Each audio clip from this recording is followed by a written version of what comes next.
Brilliant. It's still just good morning, isn't it? Almost good afternoon. A couple of minutes, yeah. Well, by my watch, that's slow, but never mind. How many of you work in a team? So what was the question again? How many of you work in a team? In a team. In a team.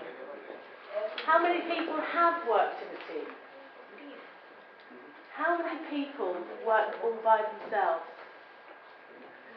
You lucky, lucky, lucky people. I think all of us who've worked in teams, worked with other people, have had different experiences of that. Sometimes we work with people in a team and everything goes brilliantly. For no reason, you cannot work it out, it goes well. And sometimes you work in a team or you work with other people and you just think, no, that was so difficult. That was so hard. I really don't want to do that again. So over the course of the next 90 minutes, what we're going to be exploring is actually, like them or not, teams are important and they're increasingly important. So we're going to look a little bit at the research that's been going on about that. Then we're going to explore about, well, what is a team? We use this word team all the time, don't we? We talk about sports teams, political teams. What does it actually mean? So we'll be looking, again, exploring what a team is. I am then going to send you on a course. It's going to be a short course and it's going to be a language course. Because what we're then going to do is introduce you to the language of teamwork. And by the end of it, you're not going to be fluent, but you will be able to at least, I don't know, order a coffee in the language of teams. Okay? You will be a little bit fluent by the end of it. And then to sum up, we're going to look at some stuff which is a bit practical about how all this theory is used and implemented in the workplace. Because what I don't want to do by the end of 90 minutes is to have just given you lots of theory that you've written down, you thought, oh, that's interesting, and then you close your notebooks and you never look at it again. What we want to do today is introduce you to something which is very practical that each and every one of us can use on a daily basis. Does that sound okay? Yeah? Yes. Now, obviously from England, and when I do lectures in England, I get interrupted all the time because that's the style. Everybody wants to tell me how much they know as I'm telling them what I know. It's just the way it happens. How would you prefer it to be here? Would you prefer to have questions at the end? Or would you like to ask questions as we go through? What would be, or a mixture of both? What would be easiest? Both at the end? Hands up for both? Hands up for at the end? Hands up for no questions at all? Right, so we'll, as they come to you, ask a question. If we think it's going to take a bit longer, we'll put it to the end, if that's okay. Brilliant. Thank you. So the need for teams. Why do we need teams? Teams are very popular. Deloitte carried out a massive survey back in 2016, and they surveyed over 7,000 HR business leaders.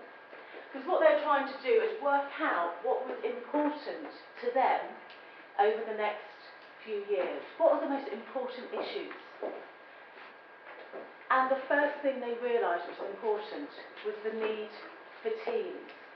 And they realised this because up till now, organisations have had very much of a top-down approach in the way that they're structured. But they realised that actually for teams to be competitive, for companies to be competitive, for companies to get things to market quickly, what's needed is not a top-down approach to the organisational structure, but actually a network of teams. And they realised that not many people know that much about teams or how to do this, which is why it was really there at the top of the survey for the most important things. They say that the ability to quickly build, deploy, disband and reform teams is a critical skill for today's organisation. How many of you would agree with that? Yeah? You nod? You nod? We have to change the way that we structure our organisations. Ernst & Young have also carried out a survey. I think that's all these companies do, just carry out surveys. They say that out of the surveys they ran, that 9 out of 10 companies agree that the problems confronting them now are so complex, so complicated, so, it's not standard, I suppose, that teams are essential to be able to provide the solutions. So we have it from Deloitte, we have it from Ernst & Young, or sorry, they're called EY now, they've rebranded, makes a difference. And both of these studies have shown that teams are incredibly important. Not just for the sake of it, but because they are going to make a difference to the organisation's competitiveness and to their future.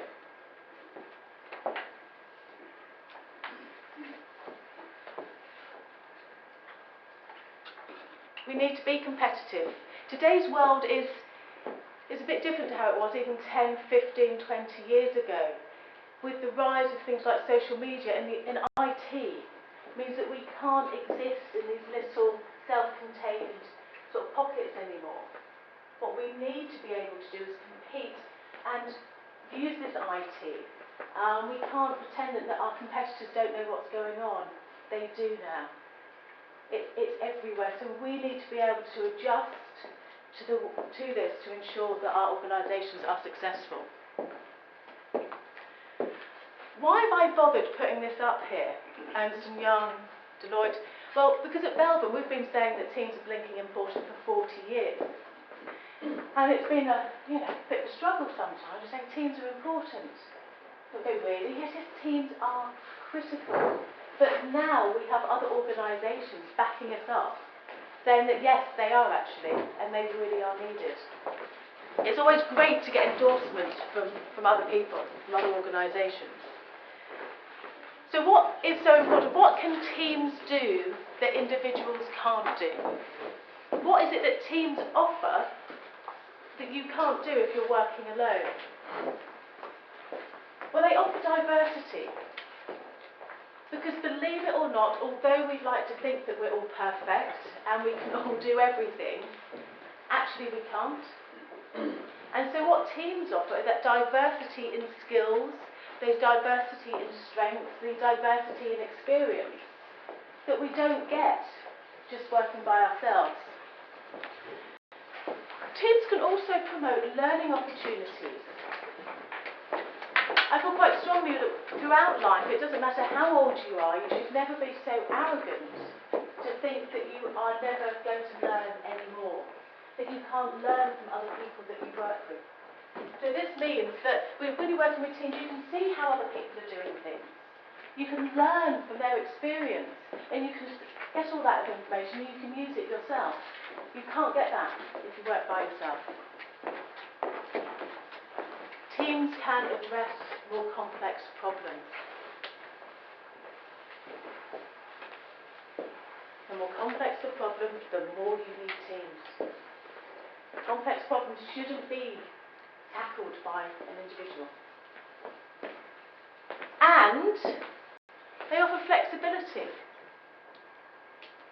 If you have a great team-working organisation, it means that you can go into different teams depending on what's needed at the time. You have lots of flexibility. They're not just static. They're not just there, always the same. They allow you to try different things. They give you that flexibility.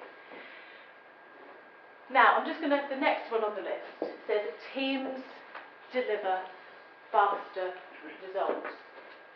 And I'd like to say yes, they do, but only if the work and the people are being used properly and effectively in those teams do they provide faster results. If you have a team of people who is just not working, it might take a lot longer actually. Sometimes it does, doesn't it? Sometimes our experience of teamwork, we say, if I'd have done this myself, I'd have got it done last week. Yes, a few smiles over there. Got everybody else is just holding me up. And that's because your team hasn't been put together with care, and that's what we'll be talking about in a little while. But if you have got a team that's put together with care, those faster results do, trust me, they do happen. The other thing that teams can do is that they can mirror organisational values, which is important because within organisations we need people to engage. We need to engage with the brand and what the organisation stands for. Because more likely to grow your job. You have that resonance with the organisational values, and teams are able to mimic that and to actually copy that, again, far more than just an individual can. So you have all of these reasons, you know, why teams are there and why we really should be looking at them. This is a quote which isn't attributed to anybody. I can tell you actually it's from somebody I know who works in New Zealand, a guy called Bruce Herbert, who deals with teams day in, day out. And he just said, Joe, he said, look, it's really simple. The success of an organisation is linked to the success of its teams. Not necessarily linked to the success of its individuals. Sometimes you can work with a group of incredibly talented people, and yet you don't get the results that you were hoping for. It's that teamwork which is needed to ensure that those individuals can shine to actually get that success.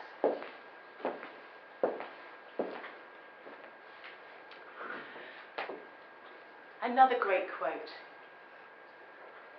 by Anthony J. You're all far too young, but Anthony J. is quite, he passed away a couple of years ago. He wrote the foreword for Dr. Belbin's first book, Management Teams, Why They Succeed or Fail. And he used to write some fantastic television programmes. Very, very talented person, and somebody just got the concept of teamwork straight away and worked with Meredith back in the 60s and 70s and early 80s. And he said it is not the individual, but the team that is the instrument of sustained and enduring success. Now, because I'm here at a university, I've felt the need to give you lots of quotes. Okay, I've felt the need to do a bit of a literature research.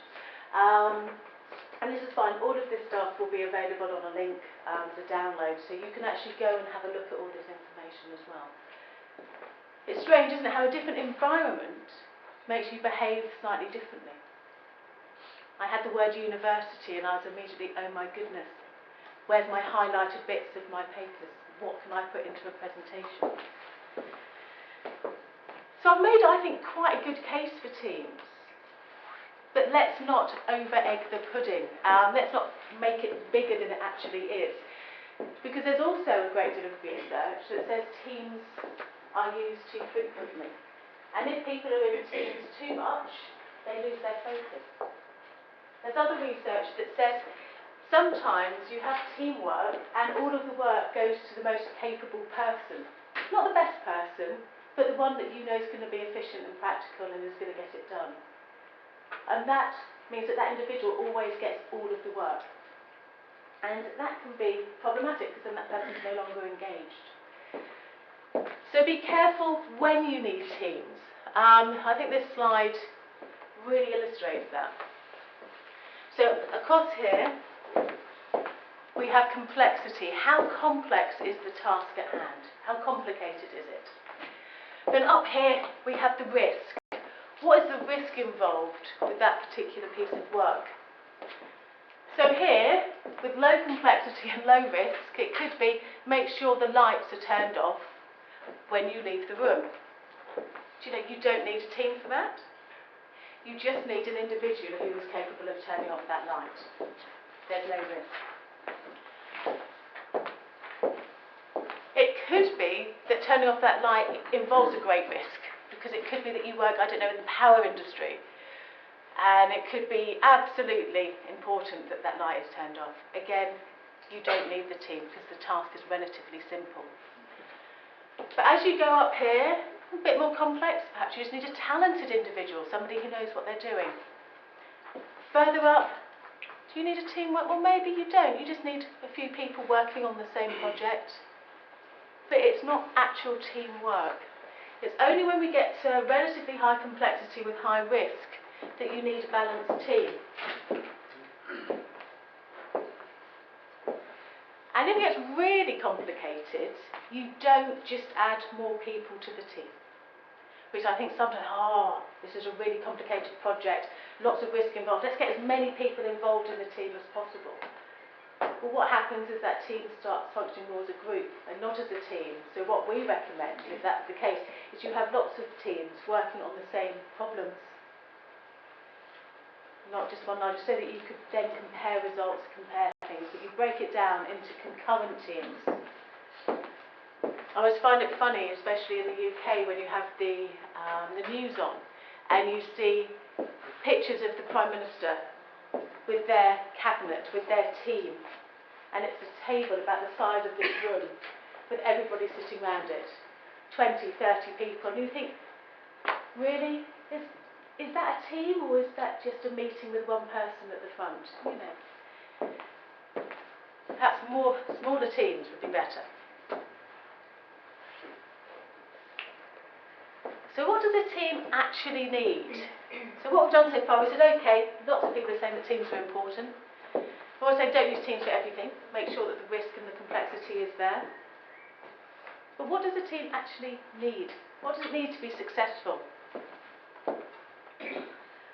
God, this is a list, isn't it? We'll go through one by one. Right. The key thing is that it must have a purpose. Everybody must know what the team is there to achieve. And importantly, and I don't know if anybody else has had experience of this, it's so important that that purpose is understood by everybody in the team. Now sometimes, and I am as guilty of this as anybody else, is that you can say, right, you're talking to the team saying, this is the purpose. Does everybody understand? Yes. Okay, so everybody understands it. Does everybody know their part that they're playing? Yes. Right, okay, we've got that sorted, off we go. And then you find 6 people going in completely opposite directions. Because you've thought that that clarity is there and you're being clear. But what you need to do, perhaps, is ask people to repeat that back to you. Because everybody will put their own slant on it. They'll put their own interpretation on it. So just to ask everybody, is that clear? That's not enough. You need to hear it repeated back. There needs to be dynamic interaction in a team. This, I would say, is not a team. This is a group. This is not a team, because where's the dynamic interaction? Where's everybody playing their part? Well, you're just listening to me. So it's not a team, it is a group. With a team, it would be smaller, and there would be interaction between people within that team. And along with that, there'd also be shared leadership, shared responsibility. Why do I say that? Well, if you always have one person in charge, team leader, the responsibility is always on their shoulders for the output of the team. And also, it means that you're looking up slightly at somebody because they are the team leader. Whereas for a team to be truly effective, everybody needs to be equal. Everybody's contribution is as equal as anybody else's, it's as valued as anybody else's. So what you need to do is think about who should lead the team at certain parts of the project. So it could be that when you're getting to part of the project where you need lots of, come on, you need to hurry up, lots of speed, one person would lead it. Yet when you're at the beginning of it, when perhaps you're a brainstorming part of the teamwork, somebody else leads that. The right person should lead the team depending on what the team is there to do at the time. It should never really just be one person. But there does need to be structure, and there does need to be clarity about what everybody's contribution is. It's all well and good having these wonderful ideas unless everybody else knows about it. People need to understand where they sit within the team and what their responsibilities are. And it needs to be understood. Back to a little bit of literature research, is if you've seen it actually, is that Google have also now done some research on teamwork. Has anybody seen it? No? Anybody on LinkedIn? It's everywhere on LinkedIn. Okay, so what they did is they said, you know, we're Google, so obviously we're brilliant. So as with Google, everybody wants to know what we do because you all want to copy it. Yeah? And obviously our teamwork is the best. They didn't quite say that on Facebook slightly. But what they did say is what makes a successful team in Google. So they spent some time in 2012 and they analysed 180 teams. And interestingly, they went through the same hypothesis, the same way of doing things as we did back in the 1960s, and we'll go through that later. And they said, right, we reckon that our teams, the best ones, are the ones with the highest intellect. They're the ones with the biggest brains. So Google looked at this and they realised, oh, no, it's not actually. When you put all people with really high intellect together, they're not very successful. Can anybody think why that might be? Usually quite individualistic people, they know that they're good, They so know, they kind of yeah. know that, exactly the thing you mentioned earlier as well, that I would have had it done already. Yeah. Ego issues. Ego issues, my idea is better than your idea, no, that won't work, I know best, those kind of things, absolutely. And interestingly, we found that back in the 1960s when we did the same thing. We put all of those high intellect people together and realised that actually it wasn't that they performed badly, they just didn't perform particularly outstandingly. They were very average. And it was because they stayed at this level, trying to outdo each other. I'm brainier than you, I know more than you. And they never actually got anything done. They stayed right there. So it's interesting that Google also found that. What they also found was this thing called psychological safety was absolutely crucial. Now, psychological safety, what on earth does that mean? It means trust. Yeah? And they found that the teams that they were working with, it didn't really matter who they were, they found it didn't really matter what their qualification was, it didn't really matter what their IQ was. But what did matter is that they trusted one another. And for the individuals in the team to trust one another meant that the team was going to be more effective. They also said that what was really crucial is that everybody understood what they were going to do, but they were dependable. So that you knew that if you were working your backside off to get something done, that everybody else in the team was doing that as well. So I don't know about you, but there's nothing quite so demoralising as being in a team and you've done what you said you were going to do and then somebody says, oh no, I haven't done it yet. You know, I haven't done it, why not? So what they were saying is that that dependability of everybody in the team was also incredibly important. Another aspect they said was important was meaning. The teams that were given work that actually meant something to them, that they enjoyed doing, they understood why they were doing that, work had meaning, also meant that those teams were more successful. It's great that Google have done this. It's backed up all of the work that we did. It's fantastic. It also shows that teams haven't changed a great deal over the years. You know, individuals do work roughly the same way.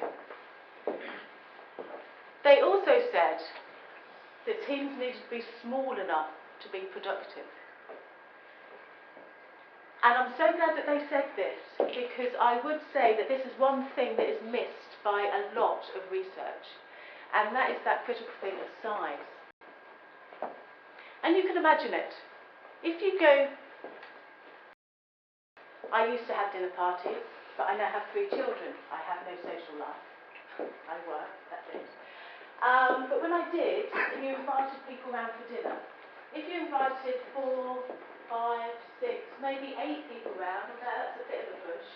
Everybody could sit round the same table. You didn't have to get extra chairs from somebody. But also you could keep everybody on the same conversation, on the same topic. You could all sit round and you were all chatting away. Maybe 6, I would say, would be the total maximum for that. If you invited more people round, what happens? 4 people just go into the kitchen, or there's a natural break and you have different conversations going on. It's because not everybody can make their voice heard if you have too many people. So having a small team is really, really critical and something that's sometimes overlooked. Dr. Belbin has done research on this and says that his favourite number, well, I don't know, what do you think his favourite number for teamwork is? 7. 7, 6. 5, 6, 4. 4. Okay, the people who said 4, well done.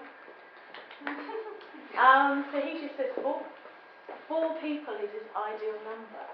But more importantly than that, he says an even number is important. Because then you never have one person who is giving that deciding vote. You can act as a true democracy. I'm not sure. I think sometimes that we can do a lot of talking, but we do just need to get on with it, and sometimes you do need somebody who is going to play that casting vote. But that's just different styles of working. Other research says 6. So 4, 6, it doesn't get much more than that. I think Stockholm University says 6, Loughborough University says 6. So what we're looking at is far smaller numbers than perhaps we're used to when working with teams. The CEO of Amazon, Jeff Bezos, says it beautifully. He says that if he sees more than 2 pizzas going into a meeting room, he knows there's too many people involved. I think that's good. You know, if there's more than 2 pizzas going in, there's too many people being involved. But it depends obviously how much you eat, you can But I think it's a rough guide, that's not too bad. So it needs to be small enough to be productive, dependable, meaning, and teams also. This is quite interesting. Members are chosen for what they can contribute, because there's a lot of research out there that says you need trust, you need size, people need to be accountable, it needs to have purpose, and you need to know that they belong, you need to have an objective. Very few people talk about what types of people you need in the team. And this is where Belbin comes in, really. But members should always be chosen for what that they can contribute, from what they're giving to the team, the strength that they are able to provide to the team. They shouldn't be chosen because of their job title. They shouldn't be chosen because they are more senior. They shouldn't be chosen because they need to be seen to be on the team. They need to be chosen for what they can actually contribute to that team.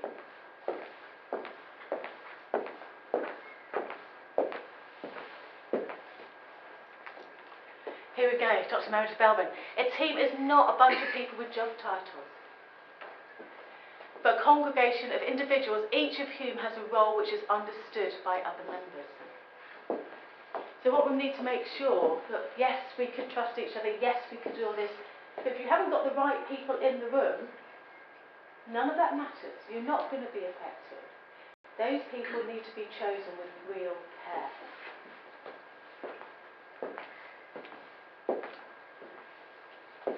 Oh, I put that up there because I knew I'd forget to mention it if I didn't do that. I don't normally work with slides actually, so this is quite unusual for me, having quite a structure there. I'm doing okay at the moment. Who's heard of the company Gallup? Okay. So Gallup are this huge organisation. They're an American organisation. And they are the people who take lots of exit surveys and lots of polls, and they're the people who say that 32% of people in this state here are going to vote over here. They are wonderful at collating and analysing data. They are a massive organisation. And they have been doing something called the State of the Global Workplace, where over the years, they've done it for many, many years, they want to find out how engaged their employees are. So how engaged are the workplace globally? And with them, they're not talking about a n equals 12 number. It's not a small number. We're talking millions. They've just launched their latest survey, and I think it was about 1.8 million people they surveyed to find out how they were engaged at work. And they filled in a questionnaire called a Q12 questionnaire, which finds out the level of somebody's engagement. I love this stuff because it's the stats. Everybody always asks for statistics, and these people have it in bucket loads. And it's quite funny because I live in Cambridge, the office is in Cambridge for Belbin, and we work in a converted pig farm. There's not that many of us, and it's in the middle of the countryside. We say hello to the sheep every morning as we go in, it's all green, it's all lovely. It's that lovely sort of quaint English organisation. Whereas Gallup in the UK are based on the 16th floor of the Shard, which is right in the centre of London, this huge, beautiful structure. And when I go to see them, they all go, oh, Joe's here. And so how do we know Joe's here? It's because I'm the one taking photographs, saying, oh, look at the view, isn't it amazing? But anyway, these are a huge organisation, and they're great, they're very, very welcoming. And let me have a look here. This is their latest copy, State of the Global Workplace. And like I said, what they were doing is trying to measure how engaged they are, people are. And they put people into 3 categories. They put them into a category that says that they are engaged, and that means that they go to work, they enjoy what they're doing, they resonate with the brand, and they make their job more than it is. They enjoy going in. They then have people who are disengaged. And these are people who go to work, do the job, go home. Tick box. I was told to do this, I have done it, and now I'm leaving. So there's no engagement there at all, there's no expanding their job. You then, yes? Was that based on American statistics or was it global? Global. Global, absolutely, and I've got some good stats for you for Estonia. What they also have, so you have the engaged, disengaged, and then you have the actively disengaged. And these are the people who go to work, they moan, they whinge, they hate it, they tell everybody how much they hate their job, and then they go home. So they've got people into these 3 categories. So what I'd love everybody to do now is think about their work, or if you're a student, you know, I'm sure you've been in the workplace at some point.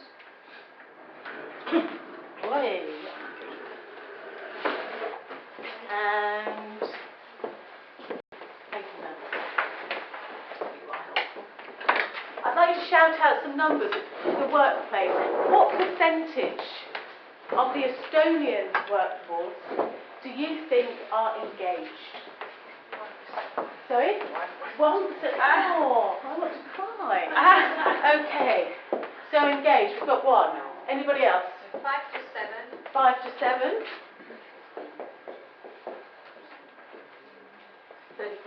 35. Thank you for being more positive. Perfect. Any other numbers? 50. 50. No, 45. 45. Are you sure? 45. Okay. So we're ranging from 1 to 45 there. How about percentages of the Estonian workforce who go to work and go home? How high do you think that might be? Or low? 70? 70, okay. No, it's so much. Any advances on 70? Shout some stuff. 50? Any more at the back? Number? 64. 64. You've thought about that, haven't you? Not quite 5, we'll go down to 4. Okay. So quite high. And what do you think the numbers are for the people who go to work? They tell everybody how much they hate it, they bring everybody down with them, and then they go home. 10%. Oh, so you all want to contribute now, don't you? Yeah. Sorry, it was 60. 60. It is terrible. Okay. 10. 40. 40.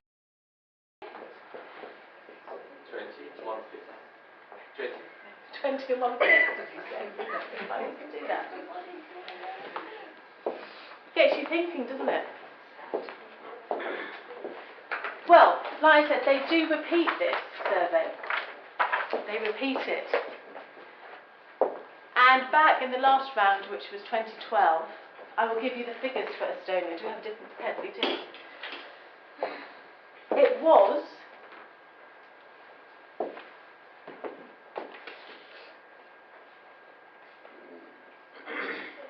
16%, less than a fifth of the workforce goes to work and actually enjoys it. I think that's really sad. How much of our life do we spend at work? Be students for as long as you can because you're in work forever. Okay?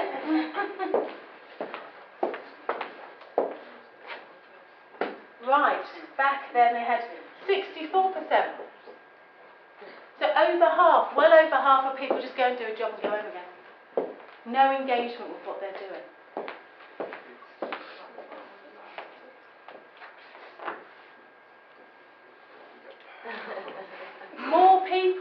in 2012, don't worry, there is a happy ending. More people back then went to work and hated it than went to work and loved it.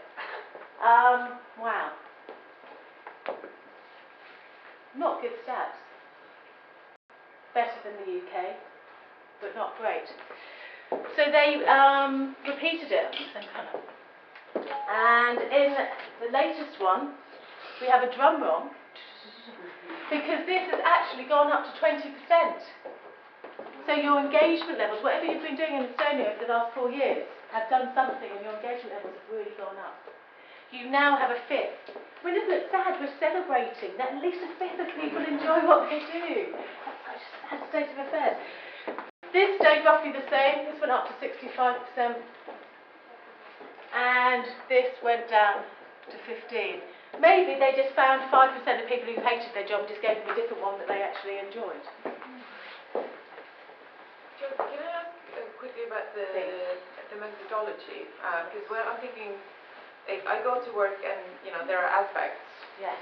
like, sometimes the boss, Yeah. in the Estonian case, we had recent surveys where, the two-thirds, I think, would rather get less as a salary, but see an improvement in their, in their management style and so on. So does this really talk just about the things that I have to do, what my work comprises of, excluding, the people aspect, the management aspect, or is it sort of all combined? It's kind of all combined. It's all done through a questionnaire called the Q12. Yeah, I'll check it out. Yeah, take that out. So there's statements like, I am allowed to do work that I enjoy every day. I have a best friend at work. My manager values me as a person. Mm-hmm. So these are the types of questions that I have. So yeah, there could be There's a some combination, there's yeah. a combination there. Mm-hmm. But yeah, look it up. It's on the Gallup website. Along with far more methodology, so a lot more stats and everything behind it. I showed this to some people yesterday, and they said, "Yeah, but what about Latvia?" So I feel I should share. Latvia. Oh, they're only on 14%. What's the worst? 71 and 15. The worst. Oh, you have to go to Pakistan, 25%. Vietnam's 9. Surprisingly, it's always blinking Norway and Denmark that come to the top, isn't it? Happy surveys, engagement. So that's where they are. Azerbaijan's only 7. Bhutan is 3. Oh, China is only 6. Wow. Expectation meeting. So, but why have I gone into this? Why have I suddenly remembered that I need to mention Gallup? And it's because what Gallup found out, that actually one way of really improving those statistics was to find out the strengths of the employees and allocating work that they were good at, giving the right jobs to the right people. And what they found is if you actually allow people to play to their strengths just once a day, you're 6 times more likely to be engaged. So rather than just go, these are the stats, let's all have a cry, what do we do about it? What they actually said is, okay, so how can we improve these statistics? And they found that they could improve them by finding out individual strengths and making sure that the manager could actually allocate the right work to them. They then took it a step further and said the people who are responsible for these stats are mainly the managers, which I think is a bit damning.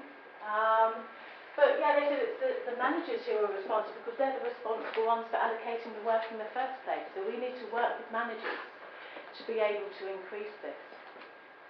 I think managers get a real hard rap, by the way, because they have people and work, and they're very often not trained for either, but they're there because they've been promoted.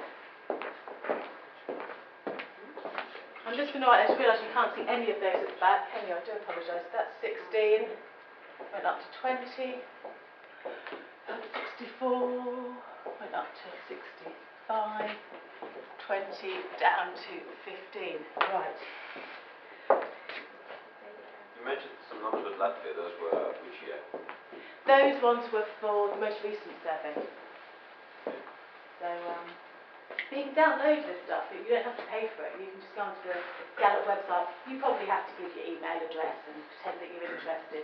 But if you do that, then they'll give you lots and lots of info. Harvard Business Review also have written articles and done some research looking at strengths, saying how important they are. So remember, we're going back to why is it so important we choose the right people for the team? Well, we need to know a bit about those people, don't we, before we put them in the team. And one of the things we can find out about them is we can find out about their strengths. So making people aware of their own strengths results in better communication amongst team members and thus higher levels of performance. So there is this link, this intrinsic link between strengths and playing to them and the performance of the team. And the other research has shown that if your teams are performing well, then your organisation is. So there is a real link here. I went to China last year. I'm going again in a couple of months. I love it in China. It's fabulous. So I'm going from a small country, 1.3 million, to billions of people. It'll be slightly different. And they use Belbin at Amazon in China. And they've cottoned on to this strength thing. And at Amazon, what they want to do is they want to hire and promote people at Amazon for strengths, rather than for absence of weaknesses. And I really liked that. I thought that was interesting. You've got a large company there who actually are looking at people's strengths, not the fact that they haven't got those weaknesses. It's a really important way of sort of looking at things. It's a different process. Took the photograph.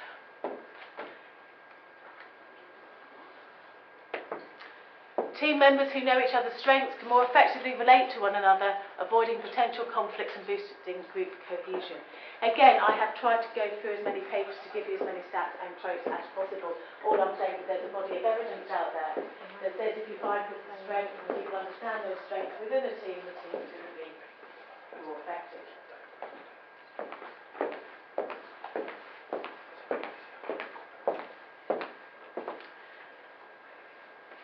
But I'd like to say, so what, at this point? So what? Because we find out our strengths, but what does that actually mean, and how can we communicate that well to other people? A lot of this stuff is theory, and theory is great, but what we need to be able to do is use the theory. A lot of people say to me, oh, I've heard of Belbin, have you? When did you hear about it? Oh, on a university course. Excellent. And have you used it? No, but I can find it in my book somewhere. But, these theories, they need to be used. There needs to be a practical element of them. So what we need to do to help teams is introduce them to a language that they can use. And so here starts your language lesson. Okay, let's all get our headphones on. No. At this point, I have to say that when I travel globally, I'm always awfully embarrassed because I am British, I know English, and that is it. And I try and think, I will learn some words before I go somewhere. And then everybody speaks to me in English, and I forget to do that. And I feel embarrassed that here we probably have Estonian speakers, English speakers, probably a bit of Russian. What other languages do you speak here? Finnish. Finnish. Any others? Bengali. Sorry? Bengali. Well, there we go. That's four more than I know. And there's much more as well. And there's more? Yeah. Indian. Indian. My goodness. Hindi.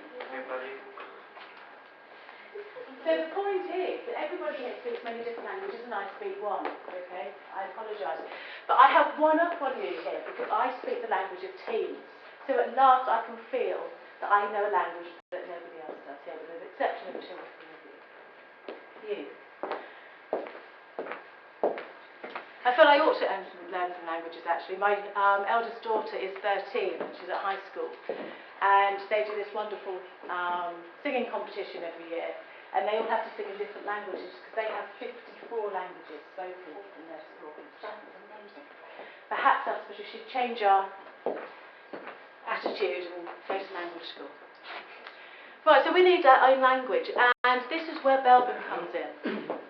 Because the language of teams really is the language of Belbin. So how many people here are familiar with Belbin team roles? Okay, how many people have never heard about it before ever? Oh, wonderful. Oh, I love it when that happens. If you've heard about Belbin, excuse me, but you may find something new, something you haven't heard before. But otherwise, sit back and listen to a whole new language which is going to be introduced to you.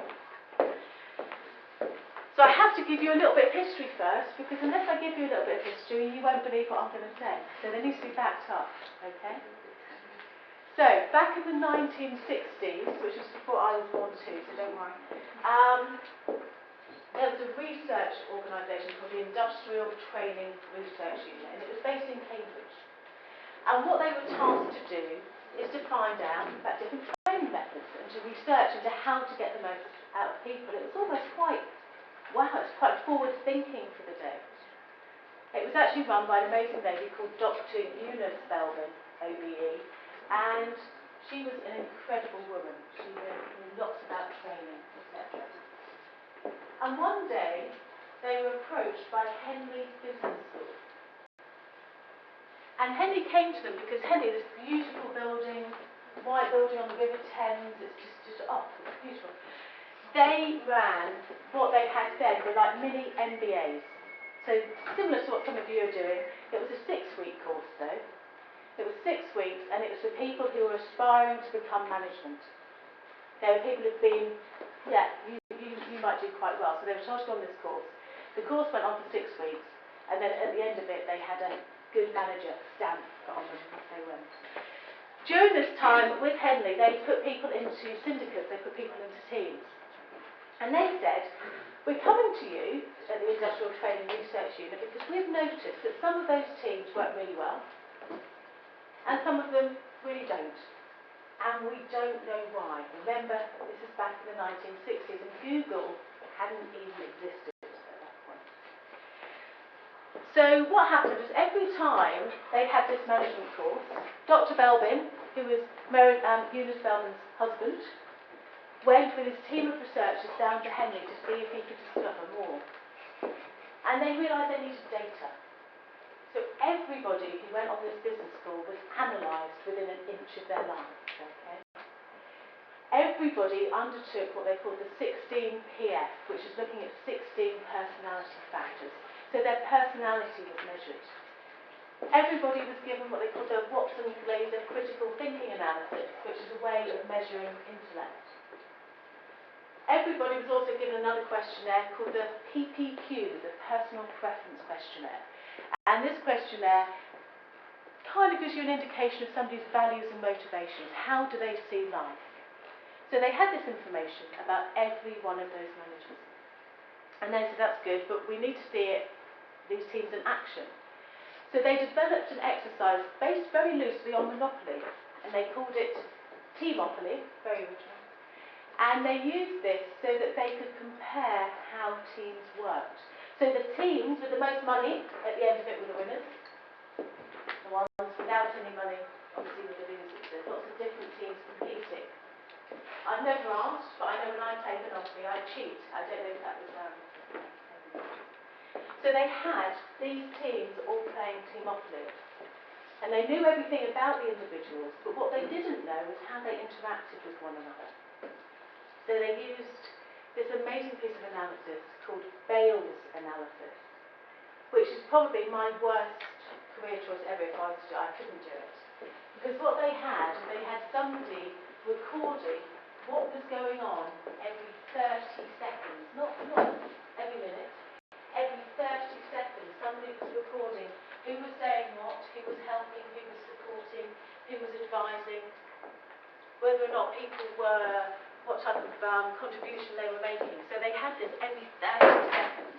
So they had to have a lot of people. I'm sure you can imagine doing this.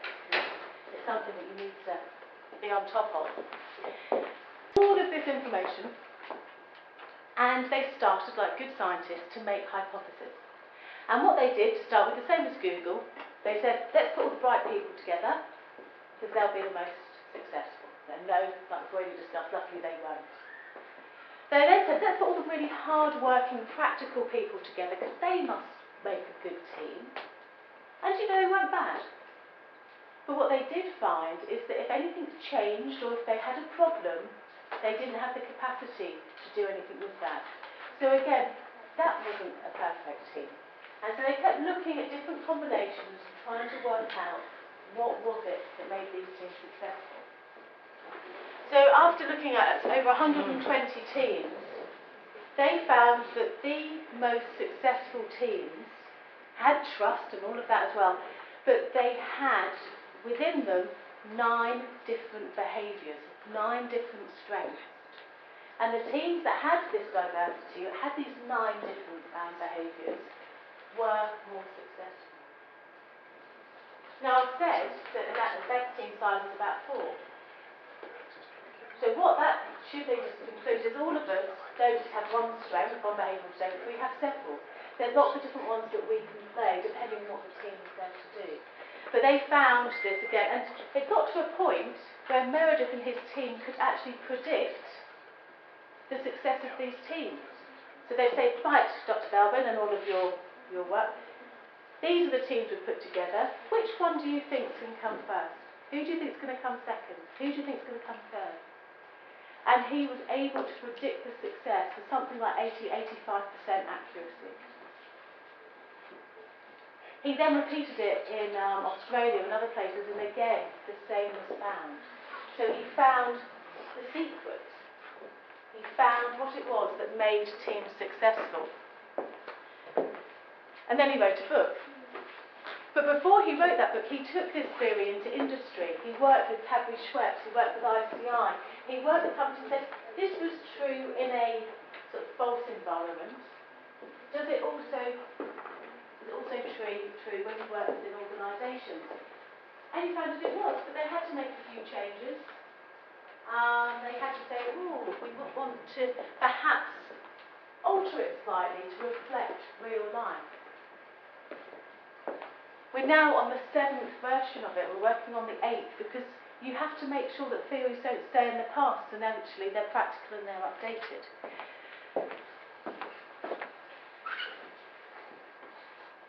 There he is, bless him.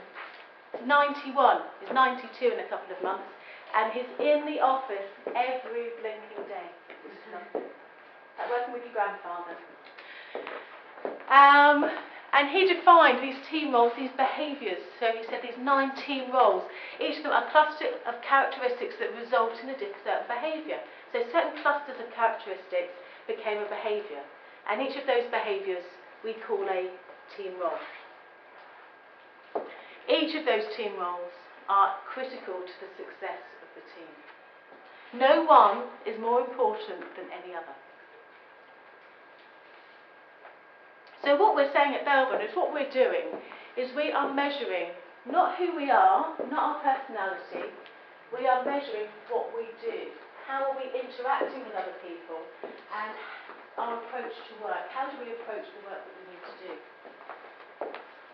To put it more simply, I love this slide. There we go. So much better than my drawing yesterday on a flip chart. What we have down here, we have a boat. We have a boat on the ocean. And right at the bottom you have your DNA. And that's fixed. To a point. I work in Cambridge and there's some pretty cool stuff going on there at the moment. Further up you have your personality, which is relatively fixed by about the age of 7 or 8. It's very who you are. It stays pretty much fixed. Always worries me because my youngest is now 8. There's nothing I can do about my children. They are who they now are. However, what we're looking at Belbin is not who I am, but it's what I do. It's what people can see. It's what people interact with. It's the boat. It's not what's underneath. It's the boat that we're defining. It's the boat that we're looking at. And of course, this boat is anchored, but it can move. So with Belbin, what we're not trying to say is you are this. We're saying at the moment, these are the behavioural strengths that people are seeing. These are the team roles that you think we have right now. And it's very rare that something that we really, really hate suddenly becomes something we really brilliant at, won't it? But we'll have those 2, 3, 4 behaviours that we have strengths in will rotate depending on those external influences. To find out your Belbin team roles, you fill in a questionnaire. Because you can be all of, not, you know, be a little bit of all nine, but you need to find out where your strengths and where your weaknesses are. So you fill in a questionnaire about how you see your own behaviour. And people say, wow, it generates a report, you get a report, and people say, wow, this is really neat. This is so accurate, I can't believe it. And you go, yeah, it's because you filled out the questionnaire. Yeah? If you fill out a questionnaire, if it's a good questionnaire, which is all valid and everything else, the report that's generated you should kind of agree with, because you're the person who's given the information. Yeah? How much use is that in the workplace? What happens if we only look at ourselves? Not much. Typical. Sorry? Typical. Yeah. So we just say, well, these are my strengths. But when you're at work, are you the best person to judge what your strengths are? No. No. Others. Others, absolutely. Thank you for saying that so positively. So what's really important, because it is the heart, it's what makes Belbin Belbin, is the fact it's not about how you see yourself. It doesn't really matter where you put yourself on the ocean, it's what other people see, and what other people interact with, and what other people value. So at Belbin we have another questionnaire, and we say give that to people that you work with. Bit scary. Bit scary. And suddenly you find out that actually you've been projecting yourself well, and people are seeing that. Or you find that you've had strengths you never knew you had. Or you find out you've been putting a lot of energy towards something and nobody else is seeing it. And it starts opening up all of those questions to the way that you want to be seen in the workplace. What relationships do you want to have? But you need to find out before you can have those. You need to grow. We need to continually grow and find out our impact that we're having on others. And that's what Belbin is. It's not about just how I see myself, it's how other people see me as well. And then you get this lovely report that gives you an overall viewpoint of where your ship is on your boat. Right, any questions so far? Well, Yes. I just want to ask you something like very quickly. Please. Can this behavior modification can be changed in different stages? Let's say somebody born in somewhere else, and raised somewhere else, and working somewhere else. So Absolutely. he has a understanding and a knowledge and expertise of different cultures, and Yes. you understand what I mean? Absolutely. So can this be modified in the later age? Of course it can. Yes, is the short answer. The longer answer is our behaviour is it's made up of lots of different influences. So our intellect, our culture, our values, our motivations, our experiences of different organisations, of different managers, of different cultures. All of these things will influence the way that we behave. So as we go through life, as we experience different things, our behaviours can change, yes, absolutely. And we should, shouldn't we? Because we don't want to go through life with a placard saying, this is me forever, I'm now 72 and I'm exactly the same. No. You need to learn and you need to grow and you need to understand your behaviour and the effect that you're having on others. As we get older, we do actually find that we become a little bit more, I know what I'm good at and I know what I'm not. A bit more polarised as we get a lot older. But when we're younger, we're like, well, I don't know yet. You know, there could be a lot of change because there's so many things you haven't yet experienced.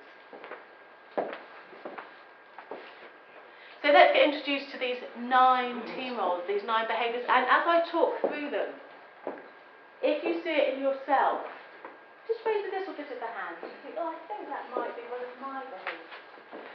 So the first one we have is plant. Not because they're green, or that they grow, or that they have burst into flower, but plants because when the research was being done at Henley, they found out that plant a very creative person into each team to allow it to start working. They needed that idea. Plants tend to be very high IQ, bright, creative. They are brilliant problem solvers. They're the ones that come up with suggestions that go, where did that come from? They're very original with their thinking process. They're not going to give you an ordinary or standard answer. They're very involved in their thoughts here. Now, in each of these behaviours, what we've found that there's a strength, but actually, we're going to be brilliant. We're going to let you have a weakness as well. We're going to call it allowable. Because we think that if you're going to be fantastic at something, something has to give. You know, you can't be brilliant at everything. So with a plant who comes up with great solutions to difficult problems, sometimes they might not be the most practical. And because everything's going up here, sometimes they may not be able to communicate it particularly well. But we'll let them off that, because we don't want the plant to be practical. We want the plant to come up with that creative thinking.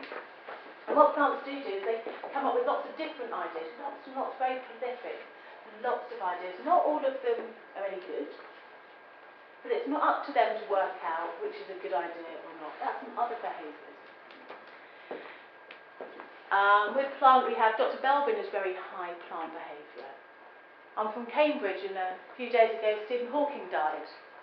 Stephen Hawking, has everybody heard of him? And he was a fantastic plant. He kept galaxies, whole galaxies in his head.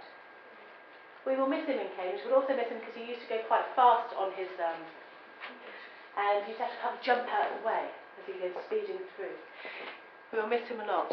So that's an example of somebody who has high plant behaviour. Can anybody see that in themselves? Brilliant, yeah. Who's quite entrepreneurial here? Yeah. This is one of the roles we would associate with the entrepreneur, coming up with new creative ideas. Brilliant at the beginning of a project. Brilliant when you brainstorm. We now have the monitor evaluator. It's the next team role, and the monitor evaluators are said to have an immunity to enthusiasm. They are the ones that like lots and lots of information. They take all of their emotion out and they make the right decisions. Unfortunately, they are always right. They make sure that they're ruled by the head and not the heart. They take all of the emotion out of that decision-making process. But if they're going to do that, they're not sometimes going to be seen as the most inspiring, the most, wow, we must follow this person. Because they are busy checking the pros and the cons and checking that everything is going to be correct. And sometimes they can be a little bit overly critical. Will this work? No. Excuse me. Will this work? No. Will this work? No. They'll be like that.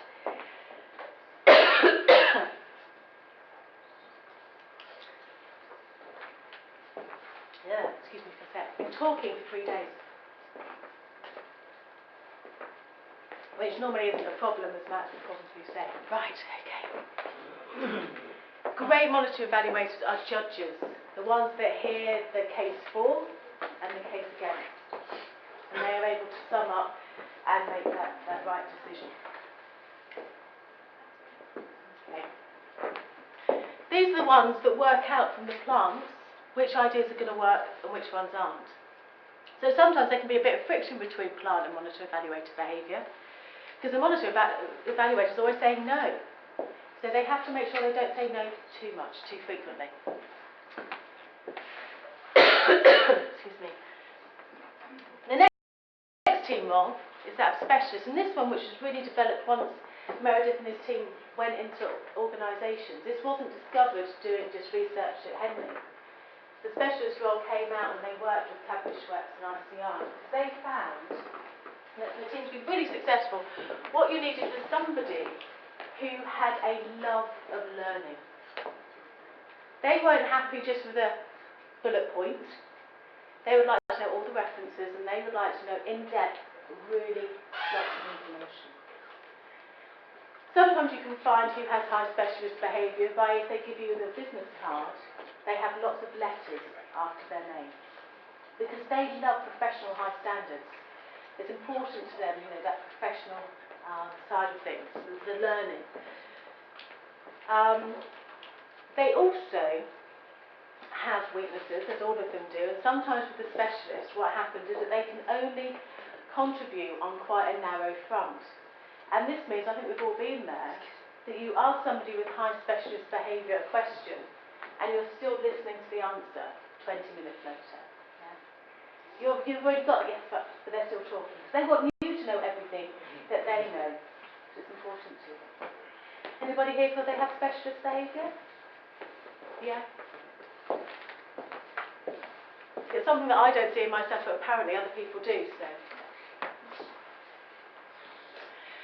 So we've had the specialist, the monitor evaluator and the plant. What do those three behaviours have in common?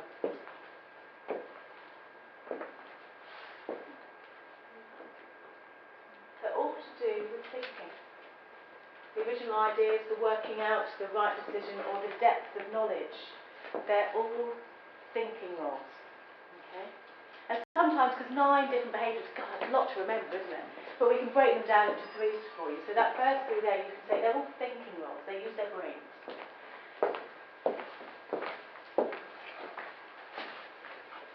The next one we have here is the resource investigator. And they are the enthusiastic person, they're opportunistic. They know somebody who knows somebody who knows somebody. They've got Facebook, LinkedIn, they're on Twitter, Insta, Snapchat, all of those things, because they love networks of people. They're also great at ideas, the same as the plant. But their ideas are not original. They've stolen. They've seen something work brilliantly over there, and they're going to grab it and they're going to bring it back to the organisation.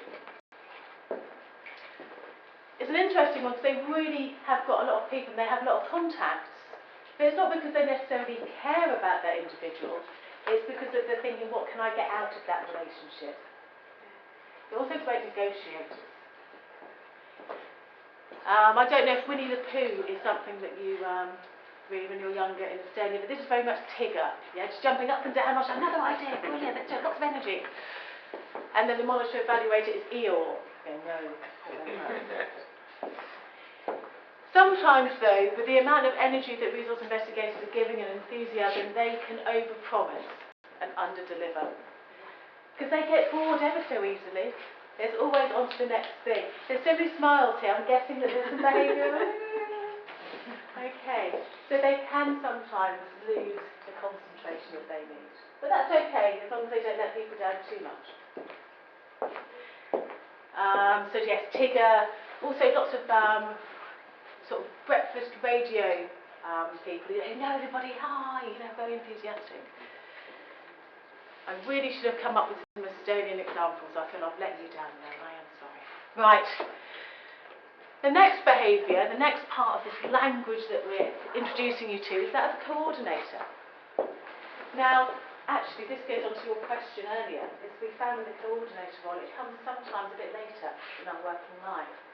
And that's because the coordinators, the ones who are very calm, they're seeing the big picture, and they're able to identify the talents of everybody around them and bring them in at the right time. So they're a bit like a conductor of an orchestra. They know what the music's meant to sound like, and they know who to bring in at the right time to make that beautiful sound. As they're very calm, you never see a coordinator flapping, they're just chilled, it's very chilled, very calm. And they have wonderful delegation skills. Their allowable weakness is that because they have such amazing delegation skills, you wonder what they're actually doing. Whilst they're sitting there with a cup of tea or coffee with their feet on the desk, what are you doing? You expect us to do it. But that's fine. Delegation is a skill in itself. Sometimes they can also be seen as a little bit manipulative, so a little bit political.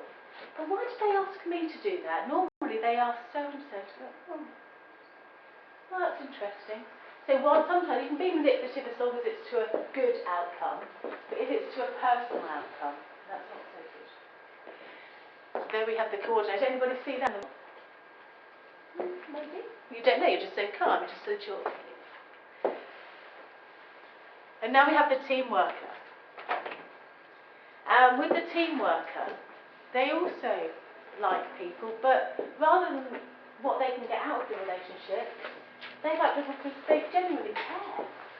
They're the people in your teams who know the names of you, your family, they know when your birthday is, they know why you're upset, and they're always over their shoulder should you need it. They're the ones that we call like the oil that keeps the machine working.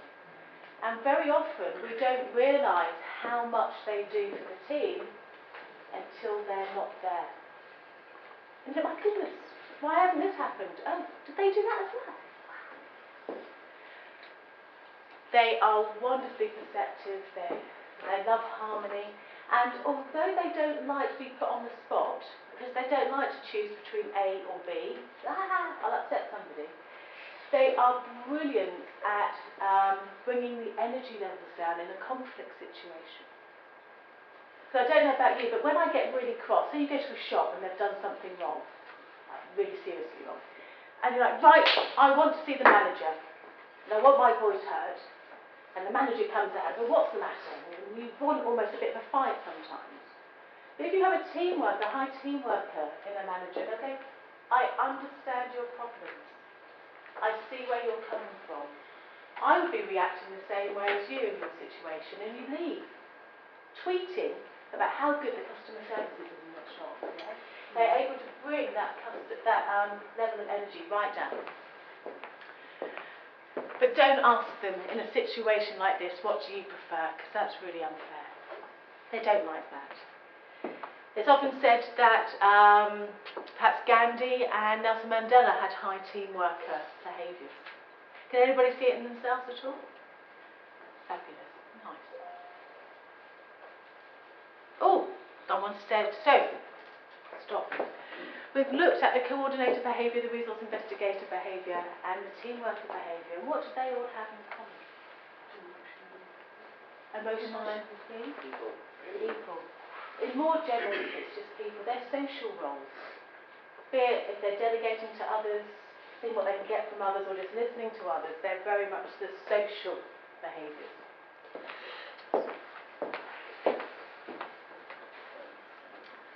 Last three, don't worry, the language lesson is almost over.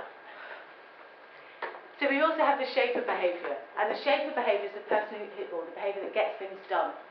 That's the objective, and I'm going to get there, and nothing's going to stand in my way. I'm going to do it yesterday. They're very challenging, they're very dynamic, they thrive on pressure. For those students amongst you, who gets their assignment done with days in advance? No. How many of you get those assignments done 2 days before they need to be in? 2 days. Night before? Morning before? On the bus on the way? You need to feel that pressure, yeah, before you get anything done. That's very much shaper behaviour. But you need them in a team for when things are all perhaps a bit too nice. People enjoying themselves. No, we need to get something done. However, by being that direct, they can sometimes upset other people. They can upset people's feelings. And that's not on really, because if you upset people too often, they're no longer going to want to do what you've asked to do. They're no longer going to respond to your energy. So a good example of a shaper may upset people, but then at the end of it, they thank them. Thank you. It wasn't personal. We just needed that objective achieved. Can anybody see that in themselves at all? Like with the plant role, and also the resource investigator role actually, the shaper role is needed for startups, for entrepreneurial startups, because you need the ideas, but you also need the passion and the drive to actually do something with them. Otherwise, we're just people who've got ideas. You need to be able to do something. And now we have the implementer, the wonderful implementer, who has a fetish for Excel, who loves spreadsheets, who likes charts and different coloured post-it notes, because these people are the organisers. The coordinator organises the people, the implementer organises the work. They know what needs to be done when. They're practical, they're hard-working, they're very efficient. These are the ones that go, can you just stop talking and can we just get things done, please? Get fed up with the talking, they need to be practical, get an outcome. They also are amazing because they do what needs to be done. I'm not very high implementer. And so I have a to-do list, and the same 5 things are always at the bottom of my to-do list. I don't want to do them. I think we have some similarities. You're smiling at the same time. But what you have with an implementer is an implementer does what needs to be done. So it doesn't matter if they enjoy them or not, they just get them done. Fantastic behaviours. These are the ones who work, perhaps clash a little bit with the ideas people. But if they work together with the ideas people, these are the ones that turn those ideas into practical outcomes, into practical actions. Anybody see it in themselves at all? Anybody feel that they're super duper organised? Yeah? What you do find is that people who aren't organised really find these implementers really early on in life, because they're the ones that you can organise you. I have several friends, high implementers. They know what's going on at school. I just ask them. It's a lot easier. And then last but not least, we have the completer finisher, who are absolutely critical, especially at the end of projects. Because these people have anxiety galore, because they are perfectionists. And they are driven for something to be the best it possibly can. They're the ones that make sure that there are no mistakes. Those are the ones that when they put the proposal in, they've got the right amount of zeros. Now, of course, nobody can do as good a job as them, so they don't like to delegate, because only they are the ones who can have those real high standards in their work. So you may find that they have so much work to do that they get very stressed about that as well. In fact, if we were to call them, or rename these 2 roles, perhaps it isn't the completer finisher. It's more of a completer polisher, because they're always polishing, they're always making it better. It's never really finished, because it could always be improved that little bit more. So is it really good or bad?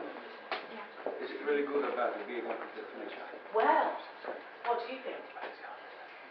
Well, it depends on the perspective of what you're doing at the moment. Absolutely. All of these team roles are equally needed, are equally good, as long as they're used at the right time when the team's working together.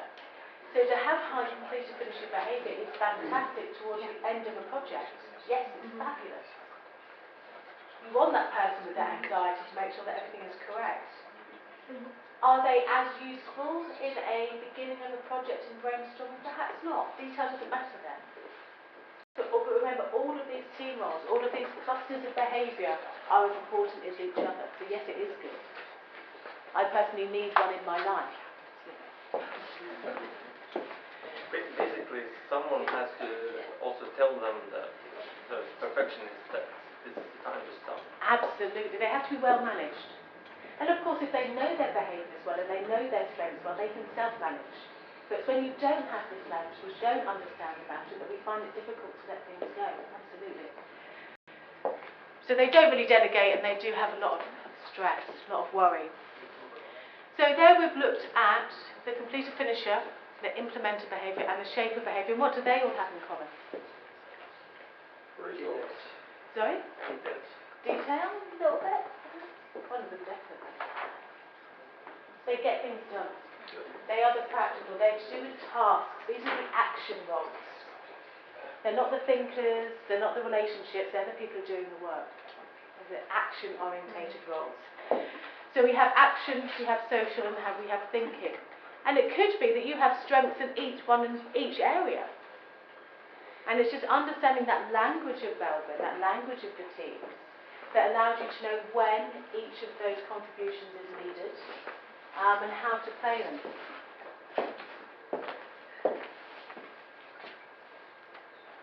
Any questions at all?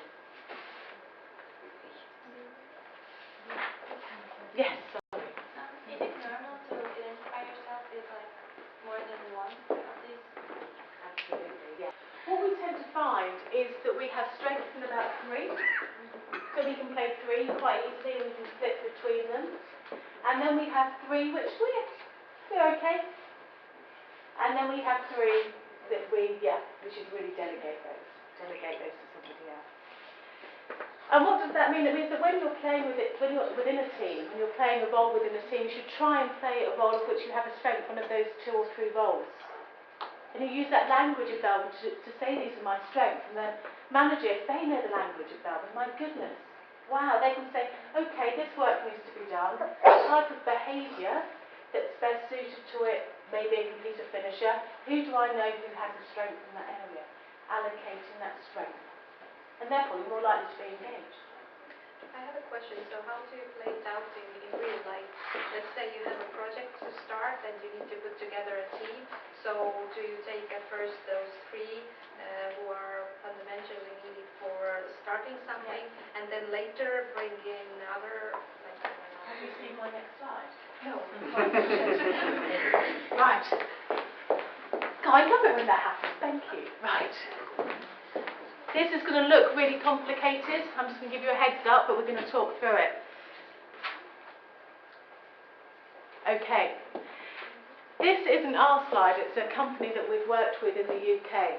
They're quite a small company. They have 70 employees in their UK head office.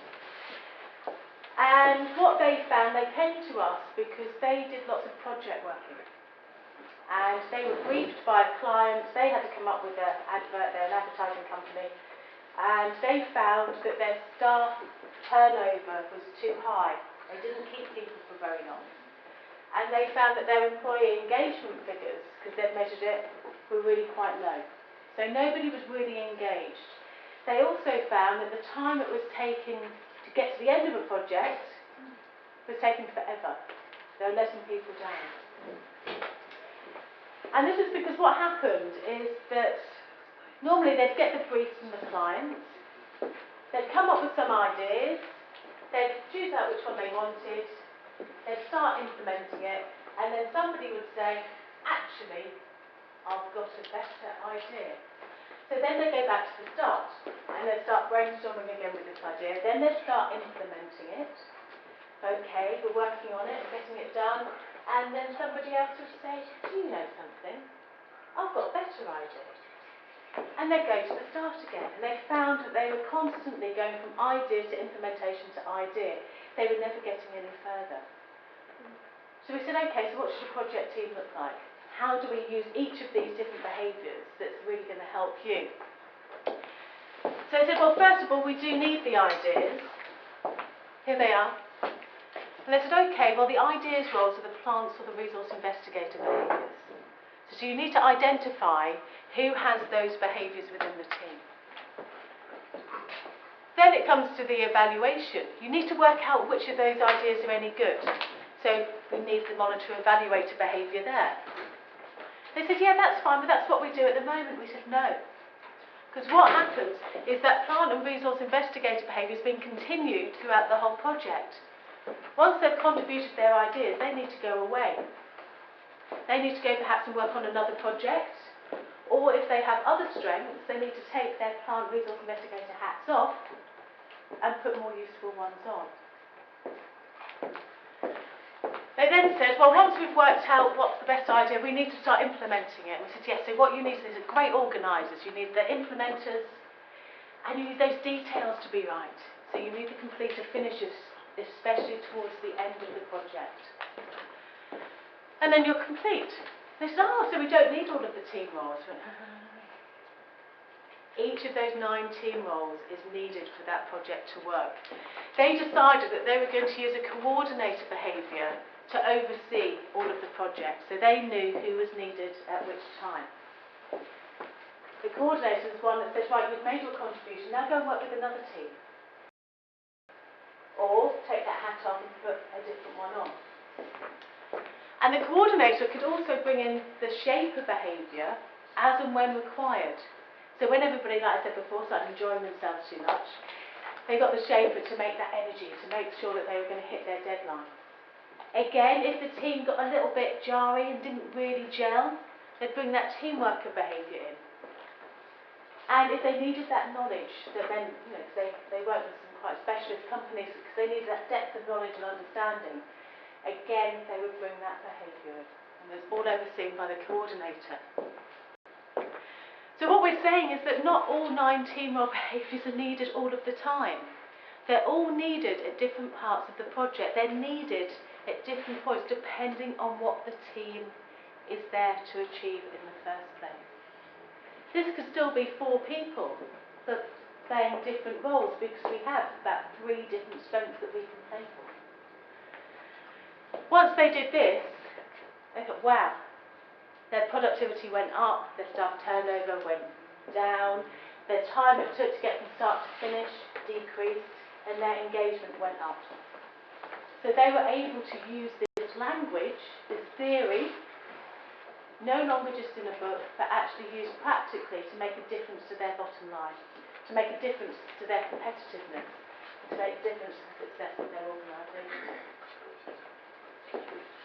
But can you tell them what happens if we have like a team for 6 people, Yes. let's say, and we have all those roles covered, Wow. but Yes. all the persons have are like plants or shapers. Does it get harder, or what can happen in those situations? Or you should diversify that you don't have all those. Yeah. Aren't all people the same? It's an interesting one because I've very rarely worked with anybody who says, look at us, we're the perfect team, we have all of this covered. It doesn't happen. So what you need to do is work out where the strengths are within the team, and if you don't have something, you need to own that as the team and say, right, who can play this particular behaviour for this particular time, because we don't need 6 plants, we just need 1 or 2 at the moment. So what other behaviours do you have, and where else can they be used within the team? So once you've got the language of Belbin, what you can start doing is just real simple practical things.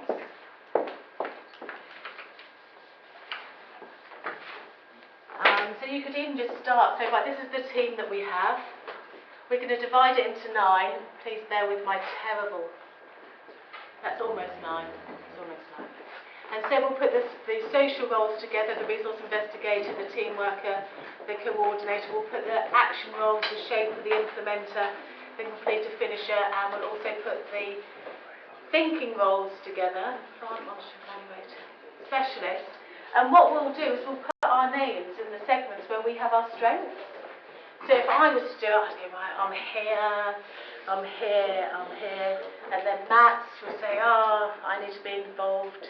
So we'd have Matt's here, and you start building up a picture of the strengths within your team. And you can see where the gaps are, and you can see where the overlaps are. And it could be that we have lots of people in one segment, so I'd say, right, I'll take my hat off, and I'm the only shaper, so I'll play that role instead. So it's really understanding that language and how to use it. But you don't want 9 plants in a team, no. No is the answer. But you may do, as long as it's just at the very beginning, to get all of those ideas, but then, no. So this is how it works for a small company. Called Ogilvy. Within the Ogilvy business, the word Belbin now has meaning entirely of its own. You're Belbin, to be Belbined. How are we going to use Belbin? And this approach in teamwork working has become a core part of their business operating system. They use it every day. And Belbin has entered the Ogilvy lexicon. Wow, that's a word. It's entered their language, it's entered the dictionary, it's entered their values of the ways that they do things. We also work with really large companies, and Alibaba are one of the largest, I think, globally. And they've included Belbin within their management programs because they are really conscious that they need to give their managers a language so that their managers can allocate the right work to the right people, so they're playing to their strengths.